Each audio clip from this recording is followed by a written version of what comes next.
অষ্টমীর শুক্লাপক্ষের তিথিতে ভক্ত সমাগমে পূর্ণ ছিল গাইঘাটার অন্নপূর্ণা ঘাট। ৭৭তম বর্ষে পদার্পণ করল এই অন্নপূর্ণা পুজো।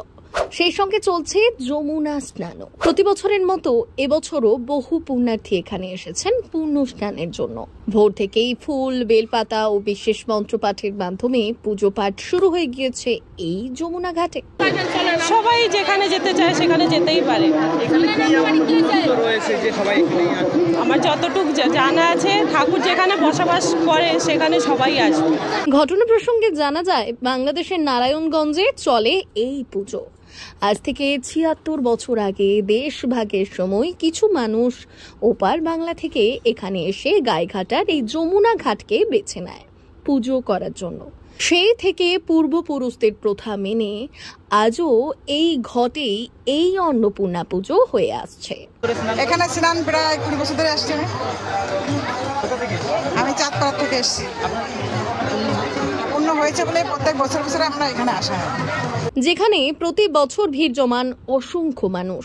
শুধুমাত্র ভিড় জমিয়ে পূর্ণ স্নানই নয়, তারা এখানে মানত করায় তাদের মনস্কামনা পূর্ণ হয় বলেও তারা জানান।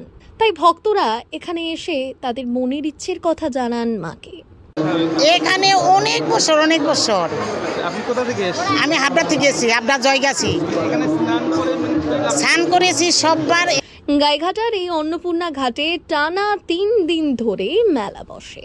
এখানে অনেক দূর দূরান্ত থেকে সাধুরা আসেন এই মেলায় অংশ নিতে।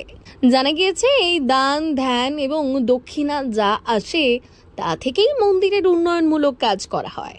এখানে অনেক পুণ্যত্রে আসে এবং স্নান করে ফল পায়, এই জন্য আমি এসেছি। এখন স্নান করে পয়সা দিয়ে ঠাকুরের ঘোরাত নিয়ে যাবো।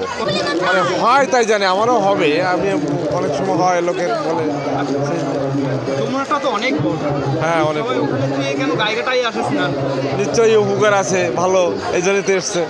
তৈরি করা হয়েছে একটি স্থায়ী ঘাট এবং ঘাটের পাশে 2টি স্থায়ী মন্দিরও। আসুন এই উৎসবের বিষয়ে মন্দির কমিটির আধিকারিক শ্রীবাস শীল সহ বাকিরা কি জানালেন শুনে নেব।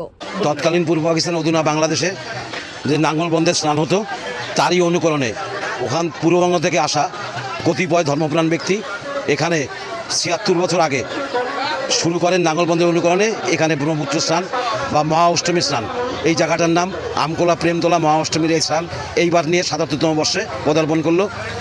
দূর দূরান্ত থেকে এখানে বহু ভক্তগণ, বিশেষ করে কুমিল্লা বা ত্রিপুরা ডিস্ট্রিক্টের বেশিরভাগ মানুষই এখানে আসেন এবং হাবড়া, বনগাঁ থেকে আরম্ভ করে সমস্ত জায়গার মানুষই এখানে স্নান করতে আসেন। এই মহা অষ্টমীর পুণ্যলগ্নে পুণ্য স্নান করে মা অন্নপূর্ণার কাছে যাদের মনোবাসনা ব্যক্ত করেন, অনেকেই তাদের মনোবাসনা পূর্ণ হয়েছে এবং আগামী দিনে এই মেলা যাতে আরও উন্নত হয় সেজন্য আমরা ব্রতী আছি। আমরা ইতিমধ্যে মানুষের দানে 3টি মন্দির করতে সক্ষম হয়েছি। আরও 3টি মন্দির আমাদের নির্মাণ কার্য চলছে এবং সকলের শুভেচ্ছা ও ভালোবাসা নিয়ে এই মেলা এবার ৭৭তম বর্ষে চলছে। যমুনা নদীর তীরে গাইঘাটা বাজার বৃহত্তর বাজার। এই বাজারের সমস্ত ব্যবসায়ীরা একসঙ্গে উদ্যোগ নিয়ে এখানে গোবিন্দ মন্দির স্থাপন করেন পাকাপাকি ভাবে। এর আগে আরো আশেপাশে বিক্ষিপ্ত ভাবে এই মন্দির দীর্ঘদিন যাবৎ এখানে অনুষ্ঠান হয়ে আসছিল।